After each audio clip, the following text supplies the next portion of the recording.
Network communication methods, session number 2. Agenda is transmission methods, media access methods, and signaling methods.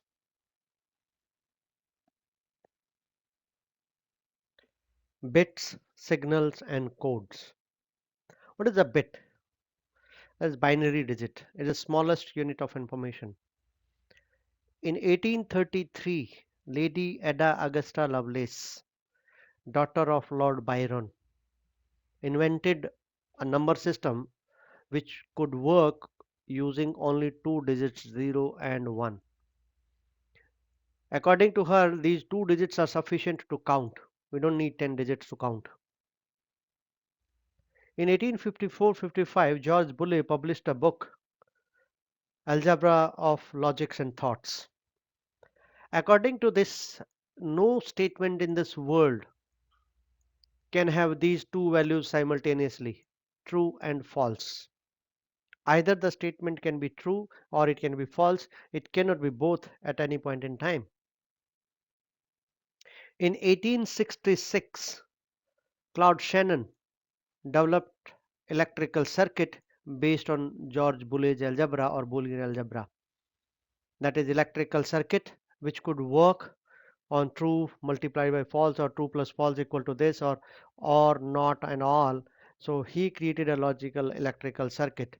These three inventions or developments across the entire century were the foundation for the modern day of this foundation of this modern day computer.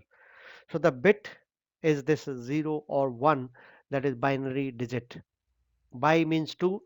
The number system consists of only two digits, so therefore we call it as a binary number system. The digits used in this number system are called binary digits. Data communication transfer information using codec or codes that are transmitted as signals, either analog or digital. Now, interesting point is, I asked this question actually many times from the participants, that okay, when you type A in a keyboard, what travel through the wire which is connecting the keyboard to the computer? And I never get satisfactory answer, to be honest, because I get answers which are generally weird answer, like this A is traveling or this is traveling or that is traveling. That is not correct, because wire cannot carry anything other than electricity. Answers could have been so simple that it can carry only current, therefore only current is flowing through the wire. It can be that simple. But current can have analog signal, or we can have a digital signal also, which is like your photons, or we can say light, which travels in digital format. So the digital signal have discrete value of 0, 1, 0, and all these values. These are digital signals which I'm drawing right now. This is analog signal. Electricity have analog signals, and there are other media which can carry digital signals. So the signals, how these bits can be transferred, how these bits 0 and 1, that means the data, can be transmitted over this analog signal or digital signal. I mean device, sorry, digital media or analog media. We need to understand this concept. This A bit is the smallest unit. Data communication transfer information using codes that are transmitted as signals, either analog signal or digital signal. Encoder is used to convert the information transmitted by the sender, and decoder converts the information back to its original form for the receiver. Now you got the idea. This is the media or the channel, and this is 0 and 1 data. Now we need some translator or converter here, that is called codec, encoder or decoder, modem or whatever you call it, as modulator or demodulator. So that this data goes to this codec or encoder. Then this is transmitted or transformed into this signal, which can be transmitted over this channel, whether it is analog signal or digital signal. And then at the other end we have decoder or a reverse process, and then will convert the data back to its form 0 and 1. This is the concept: bit, signal, and code. Bits is the data, signal which will carry the data, code, uh, the coding part of the data, encoding or transmitting or translating the data into a format which can be transferred. Basic concept of a signal: all data can be represented by electromagnetic signals. Depending on the transmission medium and communication environment, either analog or a digital signal can be used to convey the information. As I said in the previous slide, you can have either analog signal or a digital signal. Any electromagnetic signal, that is analog or a digital, is made up of a number of constituent frequencies. A key parameter is bandwidth here. Now you may wonder, I will give you a realistic example, real life example. I'm sure everybody watch TV and everybody must be having cable connections. Think of that cable connection. How many cables are connected to the TV? Only one. But how many channels you watch? So many of them. So how come so many channels are coming through one cable only? The physical cable I'm referring to. Because every channel is nothing but a signal at a given frequency. In your daily life, you hear this term throughout the day also when you if you are listening to radio FM channel. That FM itself stands for what? Frequency modulation. FM 104, 102, 106. These are all actual frequencies on which that channel is available. So this is actually how the signal travels on given frequencies. So frequencies are like how many these frequencies or how many times the signal is changing in a given time per unit time. So like this one is there are three, you can say that, and this is one is only one, then there might be another, right? So different frequencies can represent different signals or different data. A frame contains data and control information. To distinguish between the two, data transmission transparency is desired. The designer of the communications facility must deal with four factors. One, bandwidth of the signal. Two, the data rate. Three, the transmission impairments. And fourth, the level of error rate that is acceptable. Very easily we can define and understand transmission impairment. Look at this concept. When we are using copper wire or aluminum wire or any physical media, there are possibilities and there are reasons to believe that a signal will not be free from impairments or extra data or junk or noise, that is transmission impairments. There might be error rate also due to any error in the cable or the media. Analog versus digital. I explained this concept earlier. I draw this figure if you remember. This is analog signal which use sine or cosine curve, and this is the digital signal which actually refer to discrete frequencies, discrete level. For example, if I say every 5 milliseconds 5 volt of current will represent this, or presence and absence of a specific signal, that is a digital signal. So digital have discrete values, analog have curve. Line encoding is what I was talking about, that in order to take the data, that is digital data which is 0 and 1, we need to encode, we need to convert it, transform it, or change it to a format which the media can carry. So line encoding is the process of converting this binary data, that is 0 and 1, to a digital signal, that is high signal and low signal, high and low. There are different line encoding schemes. Unipolar use one voltage level. Polar, it uses two voltage levels. Voltage is a characteristic of electricity, you know it very well. Those who are coming from electrical background, they know more than me.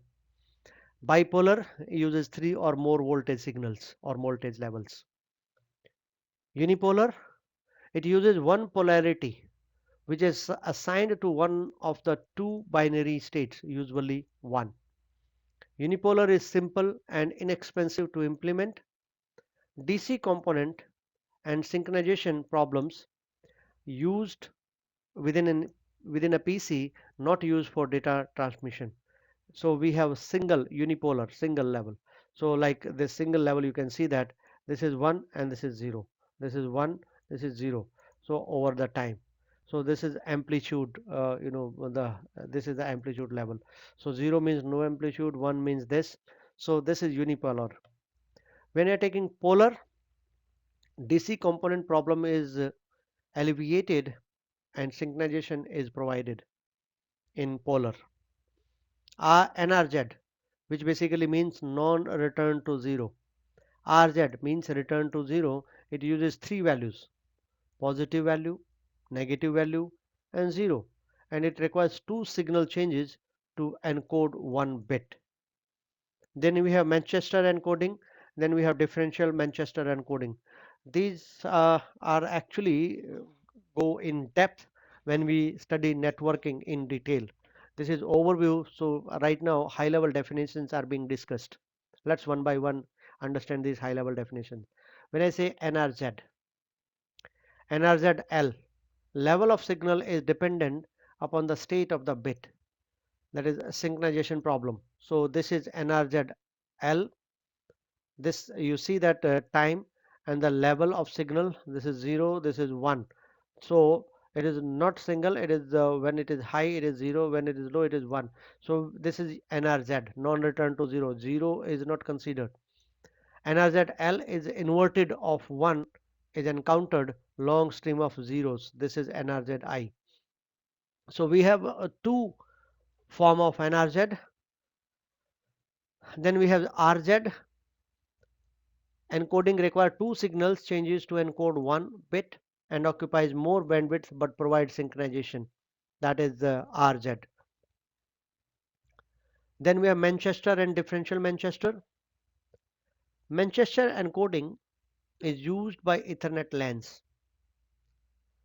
The transition at the middle is used for both synchronization and bit representation. Differential Manchester is used by token ring LAN, token ring local area networks. The transition at the middle is used for synchronization. The bit representation is defined by the inversion at the beginning of the bit. Then transmission mode, we have parallel transmission and serial transmission. Parallel means multiple bits are traveling in parallel. Here if you see example, 8 bits are sent together. So we need 8 lines, dedicated lines, because each line can carry only one bit at a time. That is parallel, because we are using the term parallel here. Faster but expensive. Why? Because we need parallel cables. So we need 8 cables. Limited for short distance, that is printer cable as an example. We used to have it earlier. No more used, but yes, we used to have it earlier. Serial transmission. Single cable, entire byte is transferred in serially. So bit by bit on one communication channel, that is network cable, asynchronous or synchronous. Asynchronous means you send one bit, receiver will receive and then will send another bit one by one. Synchronous, they are clock tick set. They are in sync with each other. That is synchronous. Asynchronous transmission. Let's go one by one.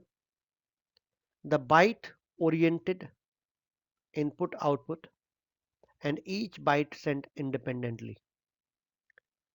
It's like a chat. You send a message, receiver will receive it. You keep on sending messages, recipient will respond when he'll see the messages. So asynchronous at byte level. Bits are synchronized for duration of the byte. So like this, sender will send this bytes, gaps between data units. There are gaps between data units. So first, then second, then third. So this is actually direction of flow. The first is start bit, then second bit, and then in between we have the data bits. So this is a receiver.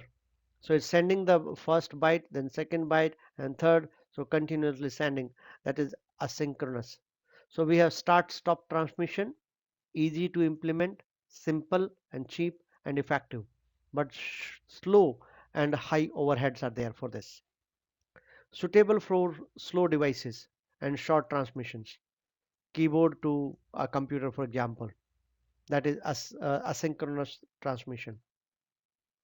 Then we have synchronous transmission, where we use larger bit groups, that is data frames. So starting from here, for example, control and then data, then error and end. So larger data frame is used. Sync means synchronization bits. Control means control bits. Data means data bits. Error means error checking bits. End means end of the frame bits. So longer bits, longer frames are sent in synchronous. It is faster and more efficient transmission, useful for high speed data transmission. Timing becomes critical here. Guaranteed state change, separate clock signals, like most effective in short distance transmission, for example RS-232 interface. Then bandwidth use. Bandwidth use schemes are based on the availability and utilization of channel. The transmission capacity the network's transmission media can provide depends on the bandwidth use method one employs, maybe baseband or broadband. The set of parallel trends in networking is for technologists to deliver ever higher amount of bandwidth and for application developers to build software that require more bandwidth to operate. For example, real-time video teleconferencing, the one which is going on right now, voice-only networking services or streaming videos and audios. Baseband, the entire bandwidth of the cable is used to transmit a single uh, data signal, one path, one channel. Baseband transmission limits any single cable strand to half duplex transmission. Baseband network can use either analog or digital signaling, but digital is much more common. Baseband signal can be more reliably interpreted and regenerated than broadband signals. Although baseband signal can only support one signal at a time, multiple conversations can be combined on that single signal using a technology called time division multiplexing. If you recollect, I used these terms when I was talking about telephone connection between Mumbai and Delhi. And I said that there are limited cables. Then the media is divided across multiple users. So the time of the media is distributed among the users using a technique called TDM or time division multiplexing. Broadband signals are modulated into carrier waves before transmission and demodulated after receiving. One path, many channels, cover a larger distance than broadband. Multiple channels are created by dividing up medium bandwidth by using a technology called frequency division multiplexing, like FDM, and this is what you use in radio and TV, where the frequency is divided. Using analog signals, broadband networks can directly support multiple simultaneous conversations. Due to unidirectional characteristics of analog amplifiers, either dual cable, that is dual cable broadband, or different frequency bands, mid-split broadband must be used for inbound and outbound communications. Multiplexing. I've been using TDM or MDM. We talked about the multiplexing. So what this actually multiplexing is? A multiplexer allows multiple devices to communicate simultaneously over a single transmission medium segment. There are two types: frequency division multiplexing and time division multiplexing. So there's a one channel, and in between we have these multiplexers. Multiplexing, encoding, and equipment. This equipment take the data and then divide the frequency of this medium to transmit the data, and reverse process happens here. Demultiplexing equipment do the reverse process here. Multiplexing applications, telephone systems. We have analog services like switched or leased. There is no dialing, that is direct cable connection. Digital services like switched or 56 require DSU, more money than modem, more costly than modem, supports bandwidth on demand. Then we have digital data services, that is DDS, leased line with 64 kbps, or digital signal or DS, a hierarchy of digital signals. We also have SONET, and we also have DSL and cable modems. These are multiplexing applications, use or applications of multiplexing: telephone system, SONET, or DSL and cable modem. All these things are application of multiplexing. That's all for this session. Thank you very much.